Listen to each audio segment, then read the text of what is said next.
Hola, ¿qué tal? ¿Cómo están todos ustedes? Me da mucho gusto saludarles. Estoy con Humberto Pérez Tomé, un gran editor español.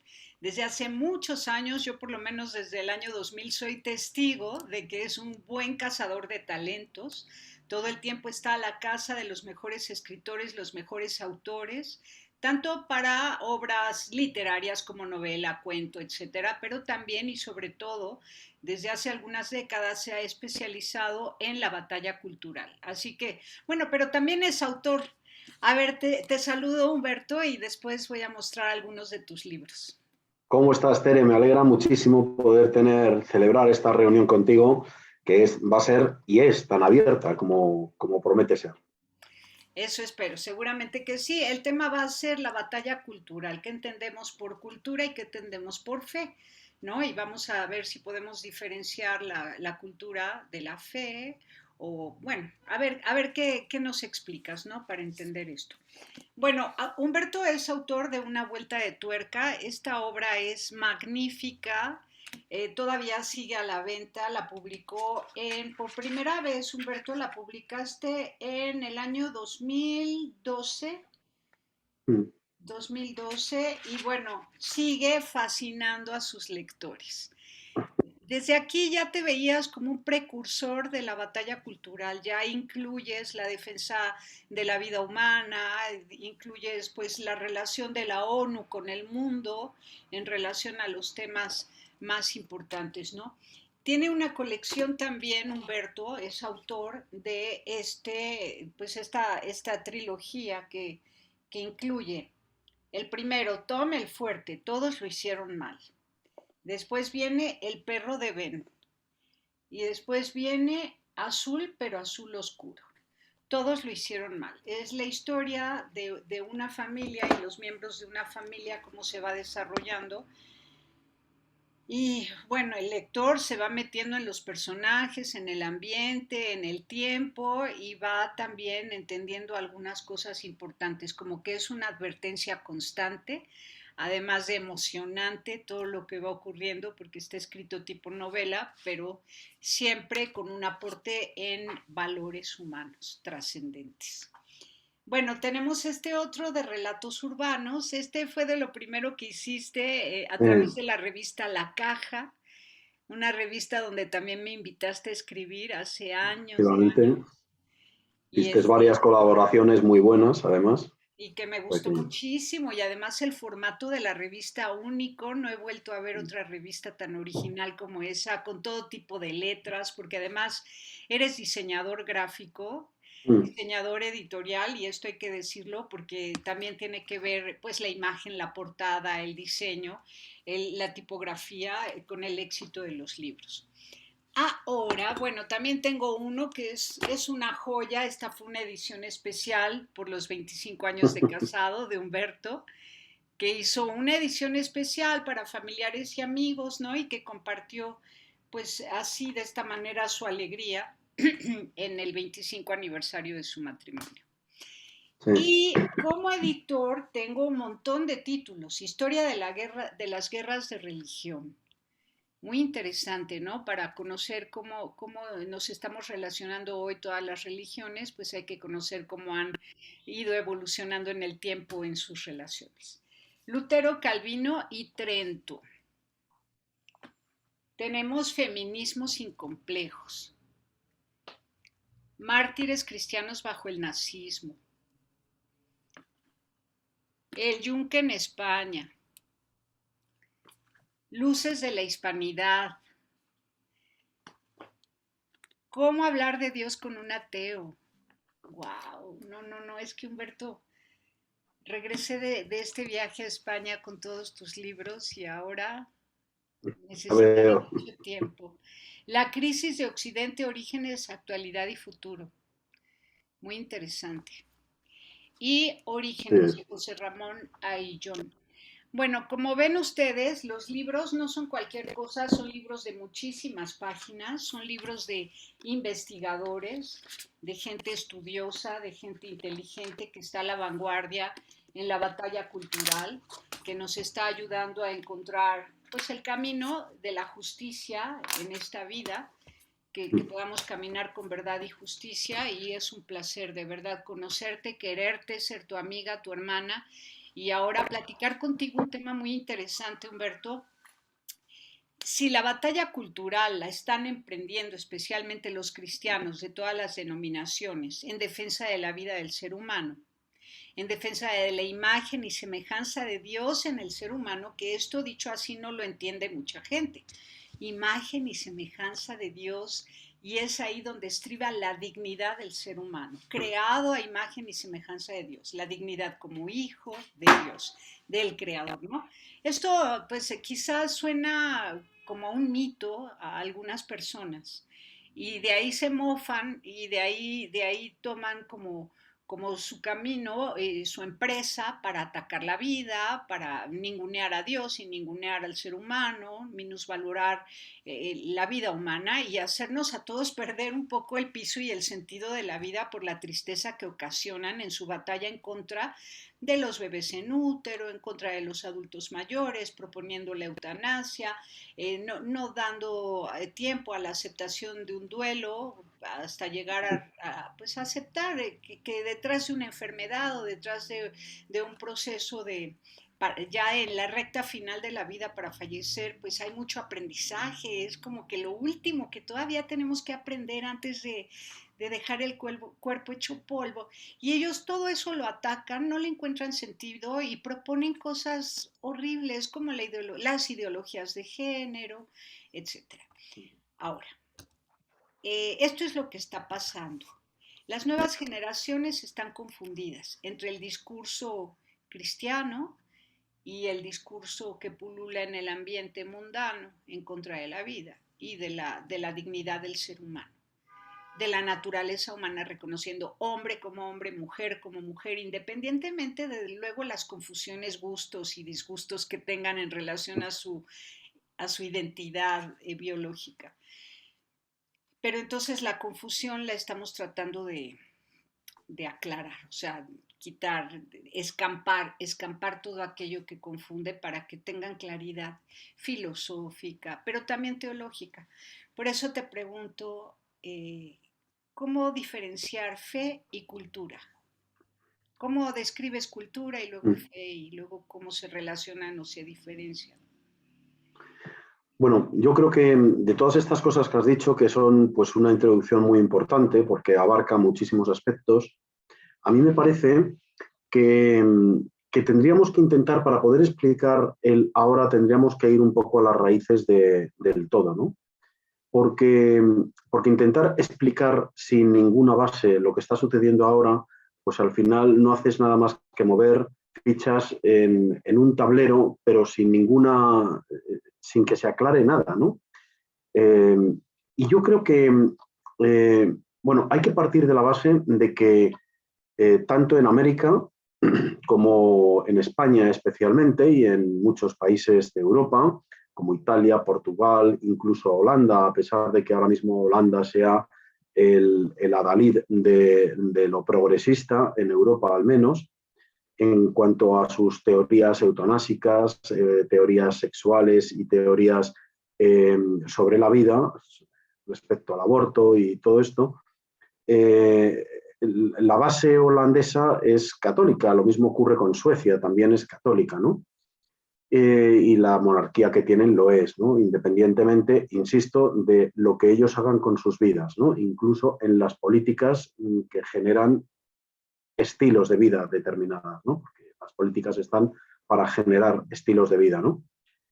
Y, y hay que partir de la base de que nosotros venimos de una situación anterior, hay como una especie de cruce de vías, más o menos en el siglo XVIII-XIX, sobre todo a partir del XVIII con la Revolución Francesa, en la que se hace el primer desplazamiento del concepto de Dios a través de, bueno, pues la diosa razón, ¿no? Que es lo que viene a decir la Revolución Francesa de que todo lo que puedas razonar, pues no hace falta tener fe, porque ya lo razonas tú, ¿no? Claro, eso inmediatamente genera la primera confusión de identidad de las personas con respecto a la paternidad de Dios y, por lo tanto, a su propia filiación divina, ¿no? es un camino que va en ambas direcciones, ¿no? En cualquier caso, creo que cuando se llega a esa revolución, todavía el mundo tenía un soporte que era el soporte de la hispanidad, que la hispanidad, lógicamente, proviene de España, que fue el imperio que fue durante siglos, ha sido el imperio más largo y más provechoso para la salud mental y espiritual de la humanidad, y generó, lógicamente, un estilo de vida que estaba muy ligada al sentido cristiano de la vida. Y vuelvo a decir otra vez, incluso aunque aquellas personas que vivían como vivían no funcionaran como verdaderos cristianos, pero sin embargo la mentalidad era una mentalidad cristiana, era la lógica de lo cristiano lo que actuaba en el mundo. Es como hoy día, que sería lo contrario, hoy día el poder hegemónico es el poder neoliberal y progresista, que la gente, sin darse cuenta, a pesar de que quiera ser cristiano, sin embargo, termina adquiriendo una serie de aspectos mentales que le hacen ir y pensar, en muchos casos, de manera progresista. Y entonces, pues, por ejemplo, la gran mayoría, y eso hasta incluso, podríamos decir, hasta en la rama verde, que podrían ser la propia Iglesia, en el seno de la propia Iglesia, han entrado, no han combatido ni tan siquiera, casi, ¿no? O han combatido muy poco, pienso yo, según mi criterio, ¿no? Pero han aceptado incluso el debate no del sexo, sino del género. Y me parece que eso es una cosa que es terrible, porque acabas de... O sea, hay puentes que no hay que tender. O sea, no, es que con el aborto hay que tender puentes. No, es que no hay nada, no hay ningún puente que tender. Es que el aborto es un asesinato y como tal hay que combatir el asesinato. No hay que justificar, no hay que comprender, no hay que entender, lo que hay que dar es soluciones. Hay que dar soluciones, o por lo menos, al menos, dos soluciones. La persona que desea o cree que solamente se soluciona su vida con el aborto, pues a lo mejor hay que promoverle también una solución de vida, no solamente de aborto, ¿no? Y eso es lo que está pasando. Y hay mucha gente bien pensante que creyendo que hacen bien, pues bueno, yo no lo haría, pero bueno, al fin y al cabo es la conciencia de cada uno. No, es que eso es realmente la grasa consistente que ha untado a la sociedad y que está pegajoseándose en todas las partes y en todas las mentalidades, en hombres y en mujeres, pobres y ricos, que, y digo el aborto por poner un ejemplo muy icónico, pero que hay otros muchos ejemplos, ¿no? Ejemplos muy icónicos que es el aborto, en el que está aceptado. O sea, hace un mes y medio, en España, en Madrid, la capital de Madrid, que es la ciudad o la comunidad más populosa de toda España, se hizo una manifestación por el sí a la vida. Y los manifestantes que fueron, pues estuvieron en torno a las 5.000 personas. Eso es una batalla perdida. Eso es increíble. Cuando hace solamente, pues por ejemplo, por poner una cantidad estándar de 10 años en la misma manifestación, hubo 60.000 o 70.000 o 80.000 personas. Eso es haber dado ya por vencida una batalla. Has perdido la batalla del aborto, has perdido la batalla de la vida. No se lucha, no sale la gente a la calle. No. En España han puesto una ley en la que las personas que se ponen delante de un abortorio, que no son clínicas abortivas, se llaman abortorios. Hay que llamar a las cosas por su nombre para no equivocarnos, porque las palabras tienen un sentido. Llamar clínica abortiva, la palabra clínica es al final sanadora, es curativa, es donde te van a arreglar algo de tu vida, y eso es mentira.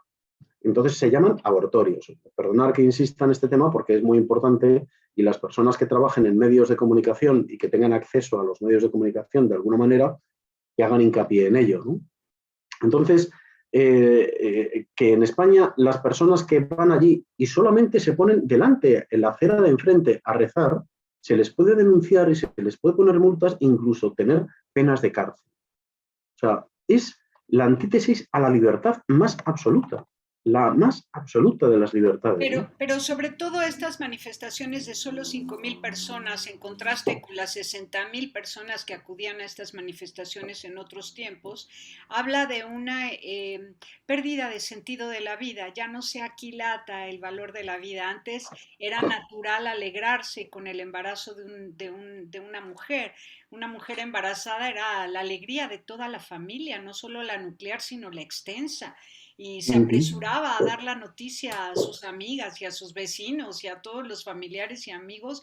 Y bueno, ahora resulta que es un problema estar embarazada y que es una tristeza, que es una desgracia. Qué mal estamos. Entonces, por eso, para salvaguardar la dignidad, el sentido de la dignidad de la vida humana y el sentido de la vida misma, el aprecio por los 90 años que puede vivir ese bebé, ¿no? Si se le deja vivir, y 90 años en los que puede hacer lo que quiera en esta creación tan bella. Pero esto suena como un discurso poético. No lo captan, no lo captan. Y quienes están Ah, haciendo la batalla cultural están haciendo los mejores estudios e investigaciones para ver de qué manera y con qué palabras explicar el sentido de la vida a los jóvenes y el valor de ser mujer y el valor de ser hombre y el valor de hacer pareja, ¿no? De casarse, de hacer familia, de hacer comunidad con otras familias. Ellos lo entienden ya. todo desde el individuo y además consumidor, ¿no? Como que Sí. alguna vez hablamos de qué era ser humano, luego persona, luego pues también se habló de individuo, pero ahora es consumidor. Y entonces, No te olvides que el proyecto progresista, que queda como muy bien, ¿no? En España dirían guay, no sé allí cómo lo llamarían, ¿no? Pero o en otros países en España sería guay, queda muy bien, ¿no? Progresista, pero realmente la palabra progresista es el envoltorio de una ideología tremendamente venenosa, que es el neoliberalismo, que está arrasando en el mundo. Entonces, lo más importante para el neoliberalismo, que es utilizar a las personas, cosificar a las personas para ganar dinero por cualquier medio, cualquier cosa vale para ganar dinero, una de las cosas que hace este, este sistema es hacernos olvidar que las personas estamos solas, punto número uno, de ahí el individualismo, que como generador del individualismo se llega al nihilismo y por lo tanto lo que tienes que intentar es salir adelante lo mejor que puedas y aprovecharte de todo lo que puedas para no sobrevivir en el nihilismo, lo que te convierte en un ser consumidor voraz, para consumidor del día a día, consumidor de las últimas experiencias, consumidor de la última tendencia en moda, consumidor de los últimos placeres sexuales que se pueden dar, consumidor, consumidor, consumidor, consumidor, ¿no? Claro, también quiero decir, y esto creo yo que es una cosa que define mucho a la sociedad de hoy día, que la sociedad no está paganizada. Hay o sea, una sociedad pagana es una sociedad que no cree en Dios. Y nosotros, en esta sociedad, más que no creer en Dios, lo que es una sociedad indiferentista. Es decir, es indiferente a si Dios existe o no existe. Que es, si me aprietas, casi peor pensar que, bueno, si está Dios es que me da igual, y si no está, también, ¿no? También me da igual. Claro, esa situación es verdad que es muy triste, es como una pendiente siempre hacia abajo, pero sin embargo sigue existiendo todavía un referente de que Dios existe. Ese referente de que Dios existe es la esperanza, el último resorte que le queda al ser humano, que por supuesto Dios lo conoce y lo sabe y que lo utilizará en su momento para hacer, como siempre, el bien, aunque no os parezca que lo que está sucediendo es malo. Posiblemente ya lo hemos dicho muchas veces, ¿no? Las personas que sean creyentes y estén escuchando esto, pues en sus propias experiencias habrán constatado más de una vez que los planes de Dios normalmente carecen de lógica humana. claro, es que tienen lógica divina, porque son de Dios. Y entonces choca con nosotros en ese aspecto. Sin embargo, esto que decíamos al principio de ese conocimiento de la paternidad de Dios y por lo tanto de nuestra filiación divina, nos hace en un momento determinado saber volver la mirada hacia ese Dios que sabemos que está ahí, que siempre está ahí, que siempre ha estado ahí y seguirá estando esperando a que nosotros volvamos la mirada. ¿Sí? Bueno, a unos nos ha tocado, unos hemos tenido la suerte, por ejemplo, de haber nacido en familias cristianas y de no haber estado nunca demasiado lejos de la casa de Dios, ¿no? Hay otros que sí, que a lo mejor nacieron así, pero terminaron yéndose, como el hijo pródigo, pero terminaron volviendo en un momento determinado, ¿no? Hay que tener en cuenta que en la parábola del hijo pródigo en ningún momento dice cuánto tiempo estuvo fuera. Dice que estuvo lejos, pero no cuánto tiempo. Entonces, podemos tener a lo mejor un hijo que se fue ayer y termina volviendo dentro de una semana, o un hijo que se fue ayer y termina volviendo cuando tenga 60 años y tú estés en el lecho de muerte. O sea, puede ser. Son ejemplos que pueden darse en cualquier caso. Yo creo que en cuanto a esta razón que tú preguntabas al principio, ¿no? O sea, fe y cultura, ¿no? La cultura occidental, fundamentalmente occidental, que es toda América tiene una cultura occidental, independientemente de la riqueza o pobreza de los países, todos tenemos una cultura occidental y también pues posiblemente Australia, lógicamente, seguro, vamos, Nueva Zelanda, algún país como Sudáfrica y Europa, por supuesto, y bueno, y Rusia también. O sea, estoy hablando de mentalidades, no de posiciones geográficas, ¿no? Y esa mentalidad occidental está basada en una cultura judeocristiana. ¿Eh? Esa mentalidad judeocristiana es lo que nos permite, por un lado, ser tan libres de conciencia que podemos escupir a nuestro Dios y escupir a nuestro hermano, aunque estemos haciendo algo que está mal. Pero nos hace ser tan libres de conciencia que podemos hacer eso. Eso no sucede en otras culturas. En otras culturas, el hecho de negar públicamente a Dios, ya no digo insultarle, ¿no? Eso puede suponer la pena de muerte ipso facto. O sea, eso no pasa en otros sitios. Y en otros sitios, como en China, por ejemplo, el hecho de decir, ya no digo que crea en el Dios cristiano, no, que creo en Dios, así en el término más general de lo que se puede decir que es un Dios, es un tío que está abocado a la cárcel, ¿no? Por decir una cosa así. Por lo tanto, la cultura y la fe tiene una ligazón importante, ¿no? Una ligazón importante. Otra cosa es que esa cultura, como digo yo, nos permita despreciar nuestra fe o nos permita escupir la mano que nos ha dado de comer, digo moralmente, de comer moralmente durante siglos y siglos y siglos, que es lo que nos ha hecho hacer llegar hasta aquí, ¿no? Y por lo tanto, yo creo que simplemente lo que nos toca a los que tenemos pues, la capacidad de poder hacerlo, ya sea desde el mundo editorial, desde el mundo de la comunicación, desde la oratoria, desde las redes sociales, nos toca revertir este asunto, pero revertir el mundo no es de hoy para mañana, tampoco se ha hundido de ayer para hoy.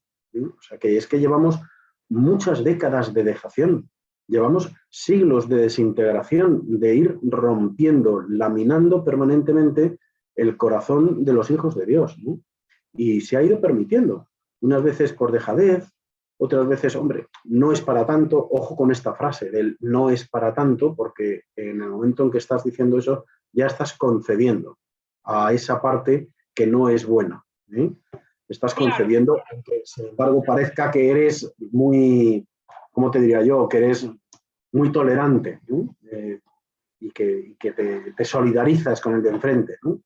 Y hay cosas que no te puedes solidarizar, como he comentado antes. Muy bien. Además, Dios no se ha ido a dormir, ¿no? Dios no ha muerto, no se ha ido a dormir y está al pendiente de todos. Efectivamente. Ahora, Humberto, pensaba bueno, yo vivo en un barrio judío y es precioso ver las costumbres de las familias judías de este barrio, que ves en el Shabbat está esto vacío, todo el mundo está en su casa, tienen las velas encendidas desde el viernes en la tarde, luego caminan, todo el sábado lo hacen caminando, van a las sinagogas que hay por acá y ves familias enteras, papá, mamá, la mujer con su falda larga, peluca, el hombre elegantísimamente vestido con su sombrero de copa alta, ¿no? Y llevan barba, algunos llevan los bucles, en fin, van mostrando su identidad, mostrando sus usos y costumbres, su cultura. Y eso a todos nos ilumina, quiero decirlo así, nos Claro. ilumina, nos cobija, nos da esperanza, porque nos sentimos seguros en un ambiente de paz, de Mm. gente creyente que alaba a Dios y que mantiene la unidad familiar. Fíjate, gente creyente que alaba a Dios, que mantiene la unidad familiar, ¿cómo no va a dar esperanza? Ves a los Claro. niños correr junto a los papás, contentos, felices, van juntos a la sinagoga, luego al parque, en fin. Si nosotros pensamos que ellos viven con mucha honra su cultura, ¿cuáles serían los signos de la cultura cristiana a nivel familia y religión? O sea, eh, Mm. esas familias donde, pues como era antes, ¿no? Que íbamos todos juntos a misa, los abuelos, los papás, los tíos, todos los sobrinos, los hijos, y que saliendo de la iglesia nos tomábamos un helado, una nieve, ¿no? Y que íbamos luego Ujú. a pasear, a caminar a algún parque, a algún bosque, a hacer un picnic, un día de campo. Eh, las mujeres adorando a su marido, porque así era, las mujeres veneraban al marido, ¿no? Y Ujú. los hombres eran como hombres de brazos gigantes que podían cuidar y salvar y proteger y ayudar en todo a los abuelos y a los más pequeños, a todos. Ujú. Eso Pues ya, mira, esos signos ya como que no los veo por ningún lado. ¿Qué pasó sí. con la cultura cristiana, el estilo de vida de la familia cristiana? ¿Qué pasó? Tere, voy a ir un momentito a encender la luz porque me estoy quedando sin luz, por eso cada vez estoy un poco más borroso, porque se esfuerza el objetivo en darme luz y pues, salgo borroso. Un momento, perdona. Hemos ganado un poco el... Bueno, pues decía que esa... yo no conozco muy bien las tradiciones ni el tema judío. Quizás soy un usuario cultural más, pero no conozco en profundidad, ¿no? Pero yo creo que eh, eh, los cristianos eso lo hemos vivido también y se vivía la misa en familia y se vivían una serie de costumbres que eran tradiciones, pero también eran parte del oficio cristiano, como la misa dominical o las fiestas de guardar y demás, ¿no? Una de las cosas que ha sucedido también entre los cristianos es que la familia se ha atomizado bastante, ¿no? Primero se ha reducido en cantidad, ya los hijos no cuidan de los padres ven que los hijos enseguida se van de casa y toman sus decisiones muy rápido, sin estar ni tan siquiera preparados para asumir, ¿no? esas decisiones, ¿no? Eh, y yo creo que eso ocurre también un poco en la Iglesia, ¿no? En la Iglesia nos cuesta, en términos generales, nos cuesta reunir. No somos gallina clueca, sino que va por delante la libertad personal, la libertad individual. Una persona puede dejar de ir a misa y nadie le va a llamar pecador por la calle, independientemente de que yo como padre o como madre o como abuela o como hermano, pues nos duela que deje de hacer eso porque sabemos en conciencia que no está bien, ¿no? O puede estar viviendo en pareja con otra persona y nadie en la calle le va a señalar con el dedo, ¿no? Ni a él ni a ella, ¿no? Y demás. Claro, este tipo de cosas que son costumbres que se han relajado, pues han permitido, y no digo con esto que sea bueno, digo que han permitido que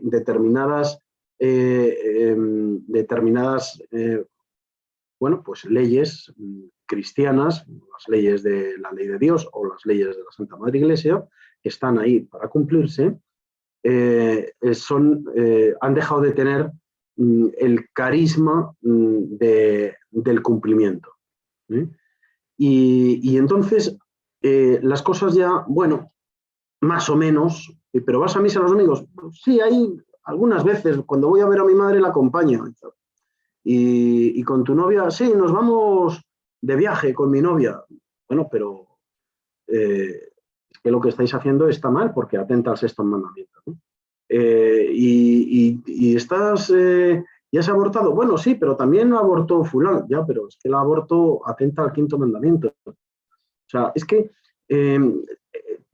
los mandamientos de la ley de Dios, que para empezar, simplemente lo que nos aprendemos de memoria son el titular, para que entendamos que ese mandamiento va de eso, pero hay que estudiar. Tenemos un catecismo que no tiene ninguna religión del mundo. Tenemos un catecismo sabio que explica con palabras maravillosas y que explica con una sabiduría de siglos, de 2000 años de historia de la Iglesia, más toda la tradición bíblica. O sea, que es que la Iglesia es la única institución del mundo que tiene tanta sabiduría acumulada.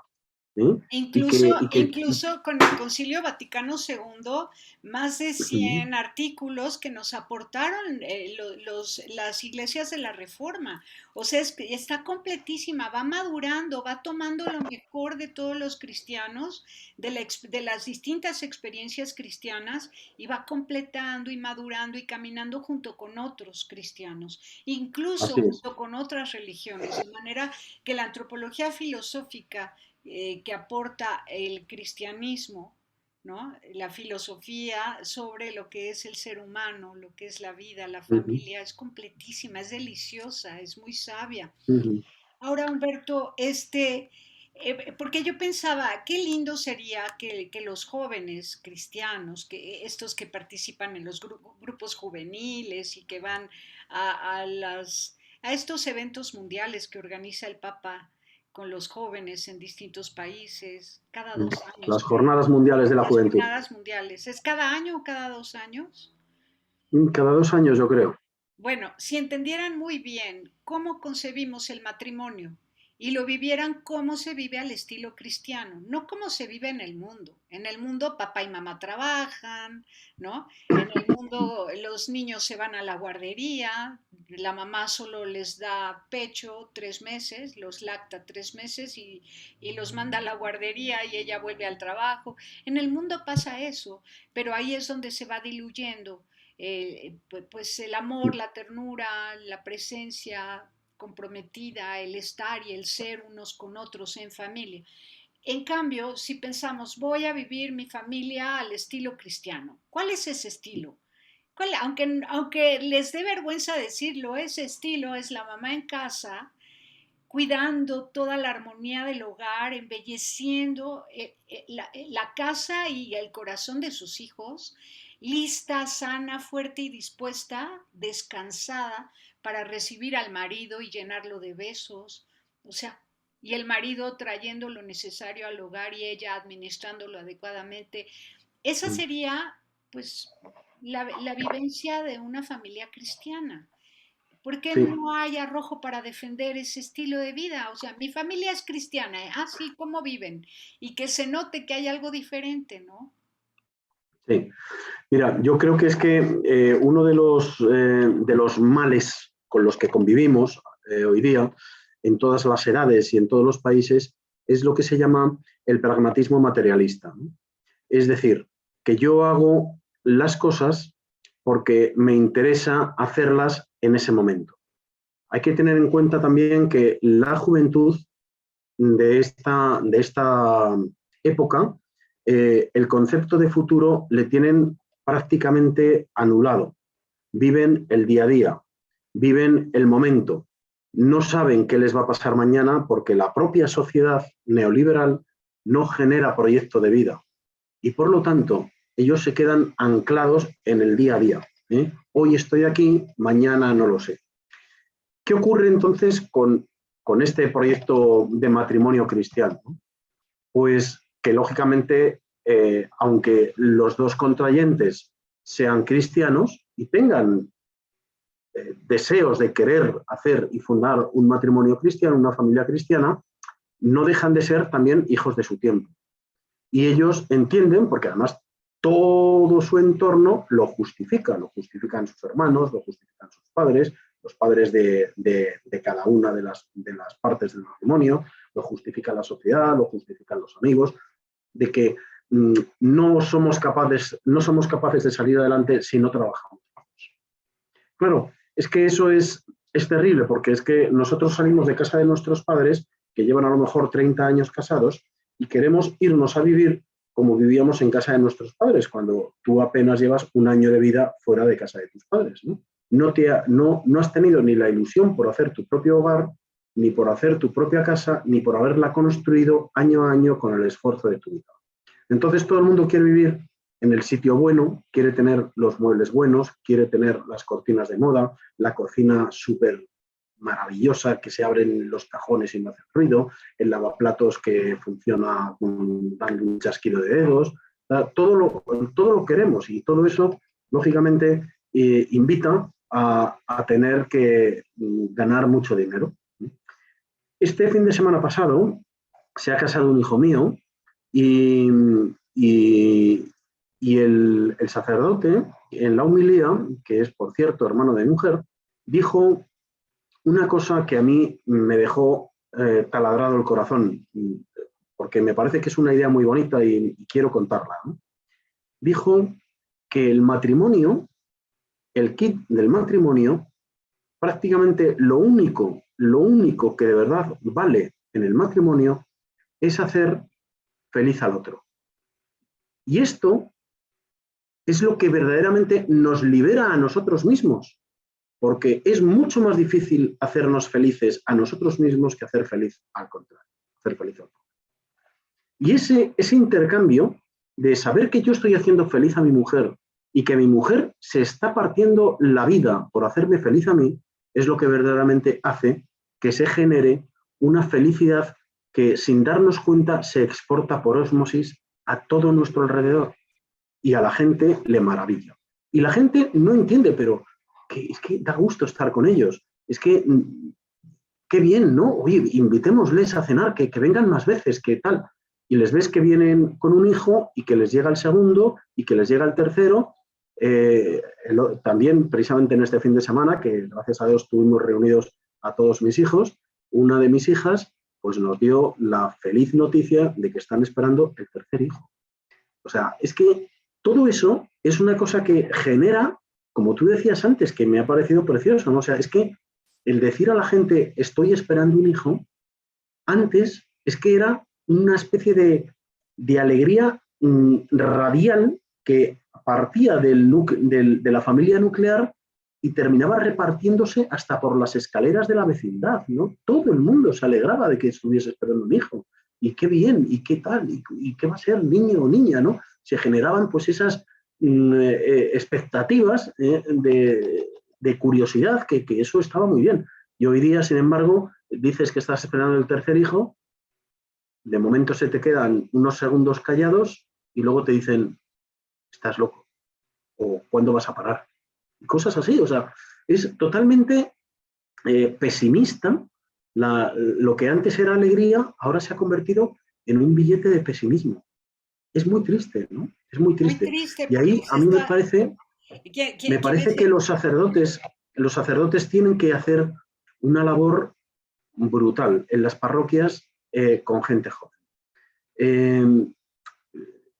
Pero claro, tiene que ser esa labor brutal tiene que ser una labor que tiene que ser alegre, que tiene que ser compartida, que tiene que ser dedicada, que tiene que ser, como lo que hemos dicho antes, el marido a la mujer y la mujer al marido, pues el sacerdote a sus chicos. Si es que es lo que tiene que hacer el sacerdote, eso es su vocación, es ser Cristo entre nosotros, porque a pesar de que todos a su vez somos otros Cristos entre Cristos, ¿no? Esa es la realidad, ¿no? Y tenemos que ganar esa batalla, pero insisto que Dios está ahí y permitirá y hará todo lo que tenga que hacer de lo que nosotros no podamos hacer. No nos olvidemos, que la conversión de Roma llevó unos cuantos siglos y unas cuantas centenas de mártires, y sufrimiento y persecuciones y difamaciones y mofas en la calle y demás, ¿no? Y ahí están, pero es que Dios estaba dando, sin que ellos fueran conscientes, realmente estaba dando una cobertura divina que terminó convirtiendo el mundo más poderoso del mundo, de la historia de entonces y el más pagano, que tenían dioses para todo, que claro, ellos buscaban un dios que les resolviera sus problemas. Claro, es que que hay que echarle cara al asunto, ¿no? O sea, claro, que tengo un problema, pues me voy a hacer un dios, le pongo una estatuilla en el jardín y ya tengo un dios que me arregla este problema, ¿no? Y bueno, y Dios es padre y como buen padre es educador. Y un buen padre, en términos generales, es un padre que ayuda a los hijos a que ellos terminen haciendo lo que deben de hacer. No suplen a los hijos haciendo lo que ellos tienen que hacer. Y lo entiendo, que es más cómodo a veces recoger yo, que acabo antes, de recoger el cuarto de mi niño, que lo ha tirado todo por los suelos, que ponerme ahí y decirle a mi hijo, ahora vamos a recoger los juguetes, ahora guarda la ropa que has tirado y la pones en el cajón, ahora tienes que hacer eso. Ya, si es que es eso lo que tiene la educación. Así es, se necesita tiempo. Pesada. Se necesita tiempo y presencia. Por eso digo, en los Claro. primeros años de vida de los niños es preciso que la mamá esté en casa. De verdad que es necesario, pero es que es lógico, por sentido común. Ni siquiera es una regla estricta, así que parezca como anticuada, sino que es algo que mientras nazcan bebés es necesario que la mamá esté presente y el papá que haga la mayor presencia posible, ¿no? Pero entonces es cuestión de orden, luego ya hay más tiempo para ir a trabajar si la mujer quiere trabajar, ya hay más tiempo cuando son más horas de escuela, de colegio para los niños, en fin, todo se puede, todo cabe en un jarrito, sabiéndolo acomodar, pero dando prioridad, pues a eso volvemos a lo mismo, amar a Dios sobre todas las cosas, al prójimo como a uno mismo, el esposo a la esposa como lo más, la perla más preciada y la esposa al esposo como al representante de Dios en su vida, ¿no? Entonces, de esa manera le damos orden y luminosidad y alegría a la familia cristiana. Ahora, para eso se necesita fe, porque yo trataba de entender si podemos vivir la cultura cristiana independientemente de la fe, o es preciso la fe, primero la fe y luego entonces el atrevimiento, ¿no? De vivir en una familia cristiana, vivir al estilo cristiano en familia. ¿Necesaria la fe? Es que si no se tiene fe, o sea, nosotros no somos capaces, excepto durante un ratito que disimulemos, no somos capaces de ser lo que somos si no lo tenemos dentro. Es decir, una persona que es antipática puede ser por necesidad simpática 5 minutos de visita, pero inmediatamente que se vaya a la visita volverá a su ser de antipático. La persona que es egoísta, sin darse cuenta en sus relaciones, lo será también. Y posiblemente él no sea ni consciente, pero es así. Y así sucede con todo. De la misma forma que la persona que es feliz, es que sin darse cuenta él, es que hace feliz a los que estén alrededor. Y aquí ocurre, volviendo entonces al tema del cristianismo, si tú no tienes una fe fundada y razonada, no la fe, no de, sí, yo creo en Dios, yo creo en Dios. No. Dime por qué crees en Dios. ¿En qué crees en Dios? ¿Cómo crees en Dios? Mientras no te hagas esas preguntas y te cuestiones a ti mismo de cuál es mi vida, cuál es mi situación y por qué hago esto y por qué no hago lo otro, ¿sí? Entonces tú no eres cristiano, estás apuntado en la lista, estás en la lista, pero no eres cristiano, ¿sí? O sea, por el hecho de comprarme yo la camiseta de mi equipo favorito, no me hace ser de la plantilla. ¿Sí? Eso está claro. ¿Sí? Lo y decías por lo tanto, en un artículo ahora en una de las procesiones que hubo en Semana Santa, escribiste sí, un artículo explicando de nada sirve sí, pertenecer a una cofradía, ir a procesiones y participar en todos los ritos si no se entiende a profundidad el significado de todo eso y si no claro. provoca un cambio en tu corazón. Exactamente. O sea, todo eso está muy bonito. Voy a las procesiones, lloro mucho cuando veo a Jesús crucificado, me emociono cuando veo a la Virgen Dolorosa.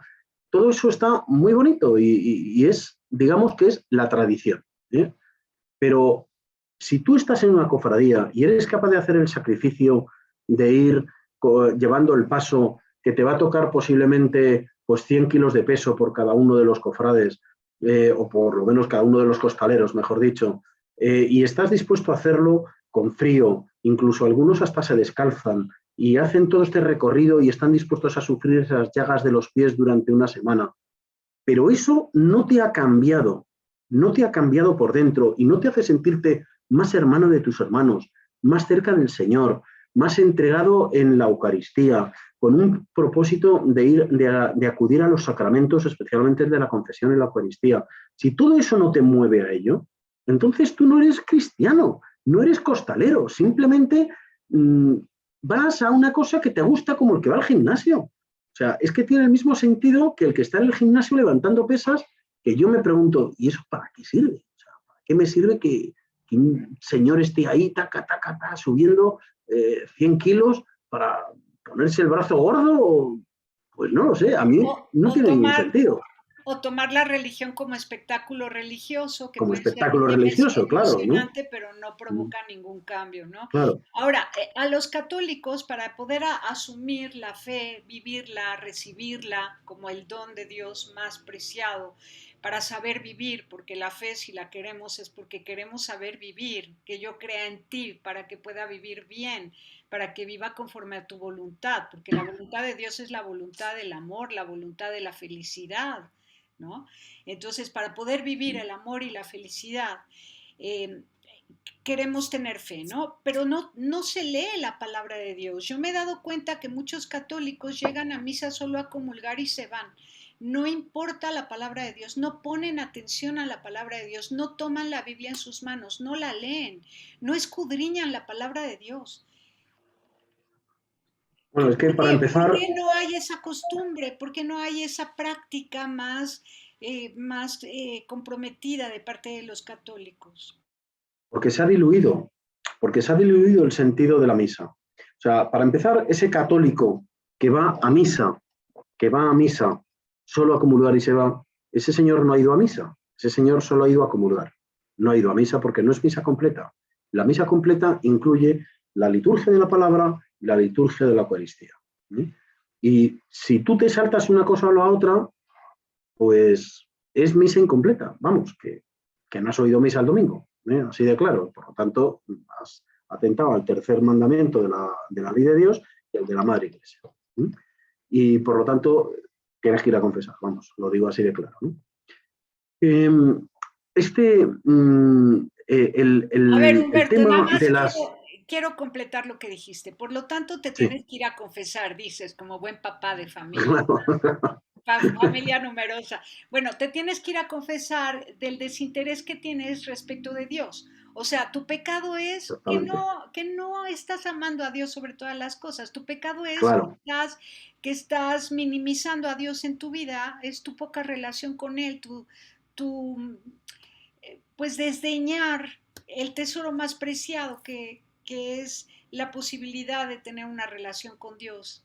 Ese es el No. pecado, no haber faltado a Ese es el misa. pecado, El claro, claro, pecado no claro. es haber faltado a misa, sino tener Exactamente, desinterés. exactamente. Ese, El buen confesor te preguntaría, ¿pero por qué no has ido a misa? Entonces, pues mira, porque te estaba cuidando mi madre, bajé un momento, recibí la primera comunión, pues entonces no has pecado, porque no faltas a la voluntad de querer a Dios, sino que estás atendiendo, en caso de duda, la iglesia ayuda y se entiende perfectamente de que tú estabas cuidando a tu madre o a quien sea, es un ejemplo, ¿no? Pero no, es que estaba en la cama y de repente me iba a ir a misa de 12 y eran ya las 12:20, dije, ¡uy, la misa y tal! Y entonces salí corriendo y ya llegué solo a la comunión. Bueno, entonces lo que te tienes que confesar sobre todo es de pereza, de que no has ido a misa por perezoso, ¿no? Exacto, por pereza. Sí. O decir, no, es que me llamaron los amigos y al final me fui con ellos y tal. Bueno, pues entonces eso es desprecio a Dios, ¿no? Has puesto por encima a tus amigos, por encima de Dios, ¿no? Es desprecio a tus amigos. O sea que el pecado, yo creo que lo has explicado muy bien, Tere, que el pecado no es en sí el hecho, sino el porqué, ¿eh? La consecuencia, ¿no? De la misma manera, bueno, es que podríamos ir poniendo ejemplos a los distintos mandamientos, ¿no? Pero bueno, este, que es desgraciadamente bastante habitual, se entiende bien, ¿no? Se entiende bien. Y eso me preocupa porque ni siquiera compensan leyendo en su casa la Biblia, porque dices, bueno, que no va a misa, pero le encanta leer la palabra de Dios, se ha hecho un buen cristiano, no es una persona muy religiosa, en el sentido de que no practica de todos los momentos de piedad a los que se nos invita, sin embargo lee la palabra de Dios y es buen cristiano. ¿Por qué los Así es. católicos lamentablemente se caracterizan o nos caracterizamos? Yo sí leo la Biblia, pero veo que la mayoría no lee la Biblia por su cuenta. ¿Por qué? ¿Qué pasó ahí? Bueno, pues pasa que yo creo que durante varios años, sobre todo quizás los últimos 100 años, vamos a poner, ¿no? Eh, se ha hecho una religiosidad muy funcional. Es decir, en vez de entender por qué voy a misa, simplemente voy a misa porque lo dice el cura. Y claro, eso es una hipocresía absoluta, ¿no? Tú tienes que entender qué sentido tiene la misa, qué sentido tienen los sacramentos, que son realmente aquellos elementos que nos deja Cristo, que administra la Iglesia, para que nuestra vida tenga un sentido y que cada uno de los sacramentos deja un estigma, deja un carácter divino en cada uno de nosotros, con la gracia reconstituyente o con la gracia para seguir hacia adelante. Eso la gente no lo sabe, la gente no tiene ni... Bueno, yo estoy seguro que yo salgo a la calle aquí y pregunto, dígame usted cuántos sacramentos hay, y ahora dígame cuáles, y se nos caen, pero esto no es un chaval de 15 años, ¿eh? Esto se lo pregunto a uno de 40 y a lo mejor a una de 60 también, y ocurre lo mismo. No, hijo, a mí déjame esas cosas, yo ya... Te quedas así, ¿no? Te quedas perplejo, ¿no? Y entonces se ha hecho una misa muy funcional. En España, no sé en otros países, yo hablo de España, que es lo que conozco, además también durante muchas decenas de años, el laico era como una especie de cosa que estaba ahí y que iba a misa, pero no participaba en nada. Todo lo decía el cura, la misión de los laicos era procrear, traer hijos a la iglesia, pero no había atisbos de poder ser santo, de poder ayudar a otras personas. Eran casos, bueno, o sea, cosas rarísimas, ¿no? Que un laico, pues como San Isidro Labrador. O sea, es un caso tan raro como, no lo sé, ¿no? O sea, como una cosa extrañísima, ¿no? Que en ese siglo. Luego ya, pues comentabas antes, ¿no? Vaticano II viene a decir que no, señores, que todos tenemos una vocación específica dentro de la Iglesia y es ser santos. Tú como casado, tú como soltero, en tu trabajo, con tu enfermedad, con tu edad, con tus circunstancias económicas, con tus circunstancias sociales, todos tenemos obligación de ser santos en medio del mundo. Eso es una obligación, eso es una llamada, es la vocación de los católicos, la vocación cristiana en el mundo.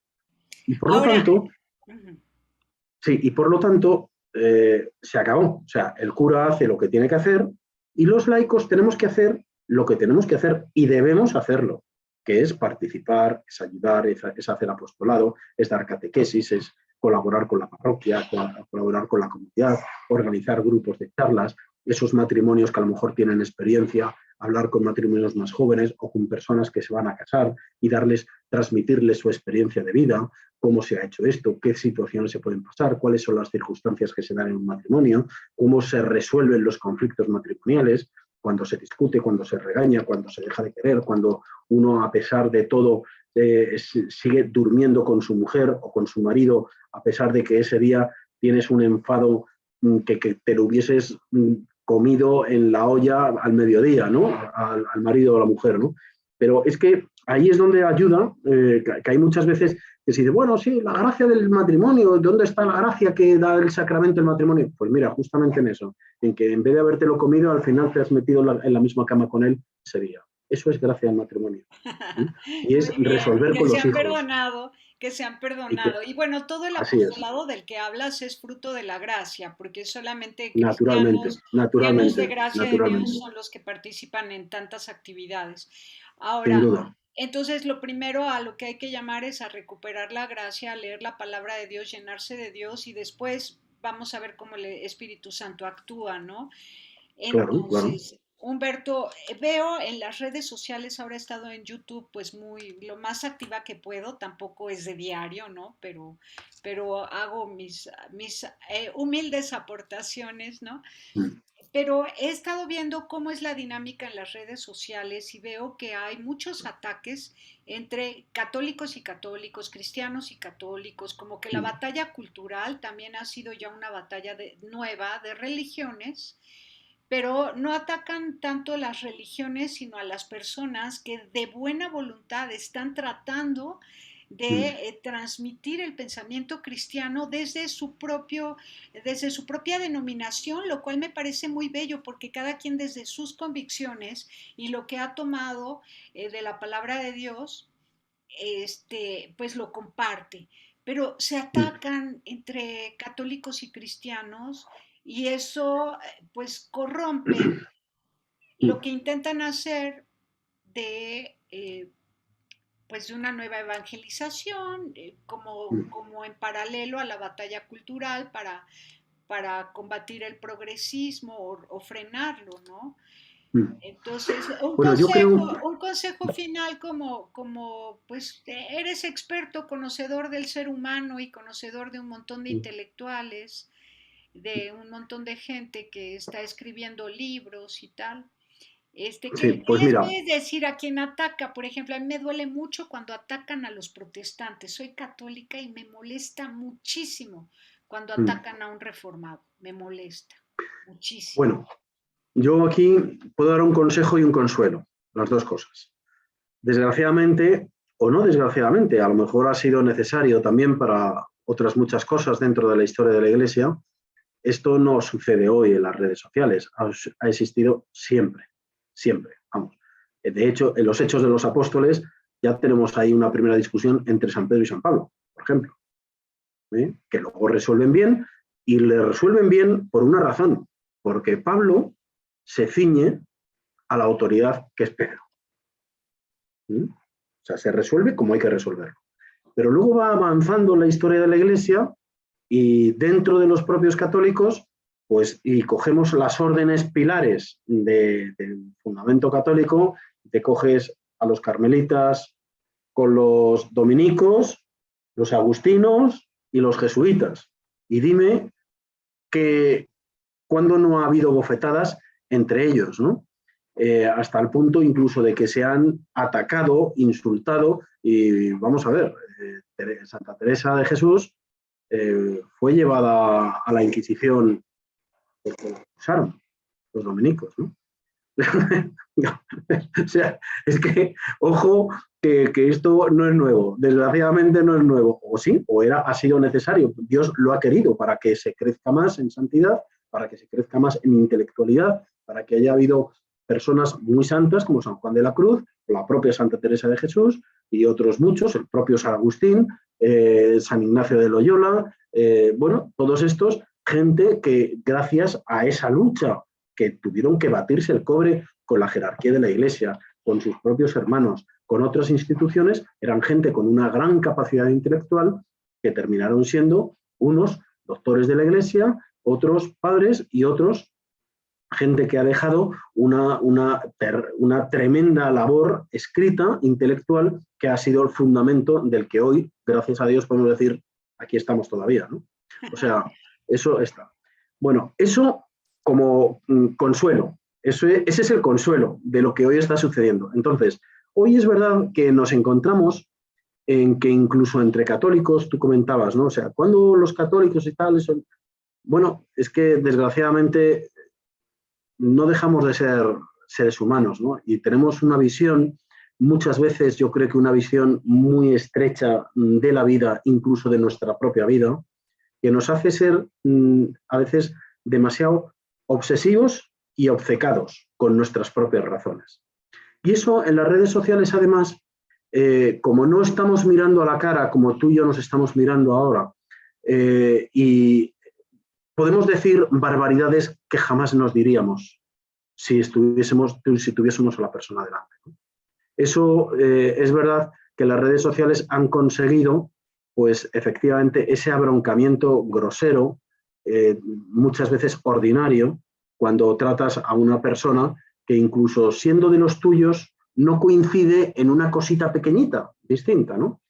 A mí hay algunas personas que han, y esto lo he peleado yo también en redes sociales, algunas personas que se han metido mucho con el Papa. Yo escribí también hace un tiempo, hace unos meses, un artículo sobre por qué los católicos debemos llamar al Papa, sea el Papa que sea, ¿no? Es un artículo que yo creo que tendrían que leer mucha gente, porque, entre otras cosas, el Papa está puesto ahí no por los hombres, sino por la gracia de Dios. Y por lo tanto, es un deseo posiblemente del Espíritu Santo que el Papa que tenemos esté donde está. Aunque tú creas que eres más católico que él. Mira, pues me da igual.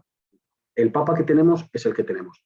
Y entonces algunos... Porque sabes que podrían ser más católicos, pero menos cristianos. Eso es muy Papa posible. Francisco es muy cristiano, un Muy verdadero cristiano. cristiano, ¿Mm? sí.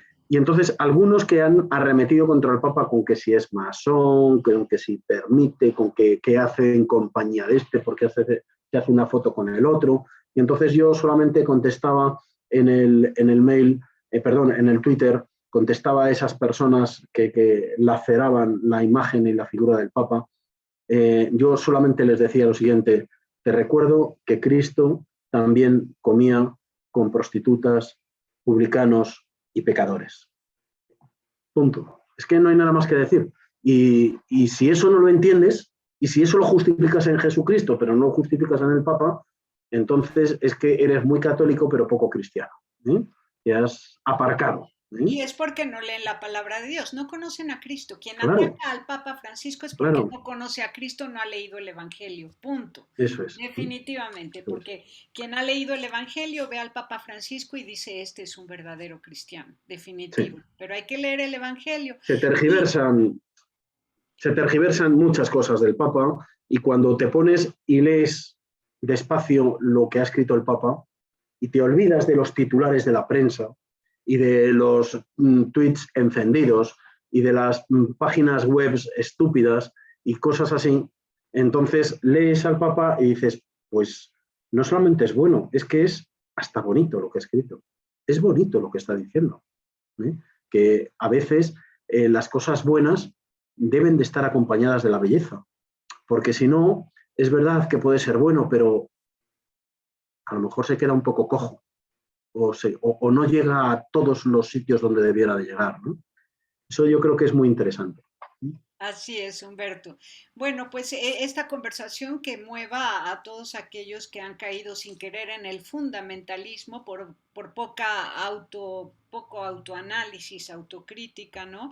Muchos católicos en redes sociales que Ignorancia, sobre todo mucha y ignorancia. mucha ignorancia, ¿no? Mm. Que escuchen a Humberto Pérez Tomé, que tiene un perfil muy completo, es un hombre muy educado en la fe cristiana católica, es amante también del ecumenismo, también admirador del judaísmo, es alguien que ha estudiado muchísimo las distintas religiones y que hace batalla cultural a través de la edición de todos los libros que presenté al inicio de este video y además autor de muchos otros libros. Y voy a mostrar tu portal en YouTube, que estoy promoviéndolo porque me parece que mucha más gente debería conocerlo. En este portal están las reseñas, sinopsis de muchos libros de los que él pues ha sido editor, algunos de sus autores, y bueno, disfruten a Humberto Pérez Tomé, estén al pendiente de todas sus actividades, de repente nos invita a través de las redes sociales. En Twitter es @HPT, Humberto Pérez Tomé, PTM, HPTM, ¿qué más? No, HPTR, de Ah, sí, Humberto Pérez Tomé Román, sí, 2013, que 2000. fue el año en que abrí la cuenta. Ahí está el Twitter y estén pendientes porque nos invita a presentaciones de libros y podemos participar a través de Facebook o YouTube. Y bueno, Humberto Pérez Tomé tiene también una página, un blog que se llama Galeradas, galeradas.blog, ¿verdad? Info. Punto No, info. punto info. Galeradas.info. Y allá lo pueden leer, casi diario tiene algún nuevo artículo o mínimo una vez a la semana cuando esté ocupadísimo. Tengo audios también, tengo otro Tiene, perfil de iVoox también. En ajá. fin, bueno, hago En, lo que puedo. en iVoox se llama Somos Libro, ¿verdad? iVoox. Sí, Somos Libro. Me pueden Y buscar es a mí, pero luego ya el perfil de Somos Libro todo junto. Somos Libro todo junto. muy bien, Somos Libro y allá lo encuentran y lo escuchan y es delicioso escucharte, tanto cuando haces exposiciones tú directamente o cuando tienes entrevistas y diálogos con otros. Bueno, Humberto Pérez Tomé, pues muchísimas gracias, un abrazo fuerte y yo espero que los nuevos autores latinoamericanos con los que ya estás en conversación puedan Sí, ver sí, sí. pronto sus publicaciones en España y que desde España lleguen al mundo de habla hispana. Muchísimas gracias, Humberto. A ti, Tere, muchas gracias porque tu labor también es una labor tenaz e importante. Gracias, saludos a tu Cualquier madre. todas las piedras hacen muro, no te olvides. No Así solamente es. las grandes, también las pequeñitas hacen muro. Exacto, y a veces las pequeñitas sostienen a un grupito de piedras gigantescas que se Mm. están tambaleando. Metes una piedrita chiquitita y ya se pone todo bien. O tapan y no entra la corriente mala o el agua. ¿Eh? Exacto. Muy bien, gracias Humberto. Un abrazo fuerte. Gracias a ti y a todos. Pásenla bien haciendo el bien.